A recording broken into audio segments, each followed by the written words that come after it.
My name is Michael Green.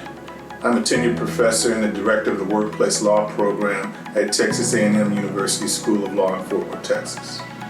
So if you look at some of the recent gains in the labor movement, many of them have been spurred by what I consider activities that resulted coming out of COVID. And with a lot of what we refer to as essential workers who really struggled with what were their rights in terms of safety and health in the workplace, this led to a lot of organizing activities with companies that use essential workers, including places like Starbucks and Amazon, and even with nurses, where the labor movement is in a big resurgence springing from COVID, which has now sparked a lot of legal activities in the courts to try and address this. So when you consider some of the recent organizing gains in the workforce, the impact has been that you're starting to see certain different legal arguments being brought in the court system. Employers are trying to challenge even the effectiveness of agencies like the National Labor Relations Board. Just recently, a federal district court in Texas issued a decision finding that the National Labor Relations Board did not comply with law in terms of trying to enforce some of the organizing protections that employees have. This will raise a lot of questions as to whether this administrative agency will have the powers to be able to protect workers who seek to organize.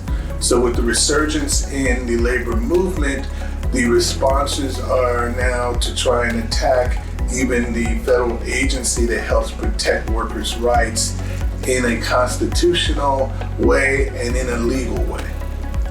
So if we look at how the National Labor Relations Board and other workplace law agencies are being threatened in response to the organized labor movement, the consequences are that you don't have these federal protections by these agencies as workers seek to organize.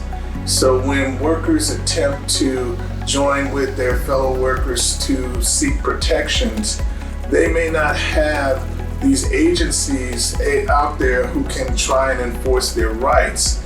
So it really reflects the current status of organized labor in America. This is a crucial time as to try and decide where we go with organized labor and how employers are going to respond. And really the real issue is how the courts are going to take on some of these challenges.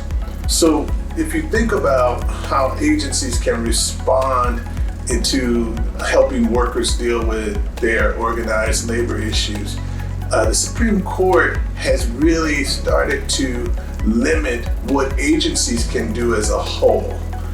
This past term, they issued a decision called Loper Bright, which ended up limiting how much deference the court can give to agencies. It really limits the power of agencies as a whole to try and address a lot of the issues in our society and leaves it up to the courts to decide many of these issues. This means that powerful agencies that help workers like the National Labor Relations Board or the Equal Employment Opportunity Commission or the Department of Labor may not be able to issue certain rules, or even the Federal Trade Commission, which tried to stop non-competition agreements for employees.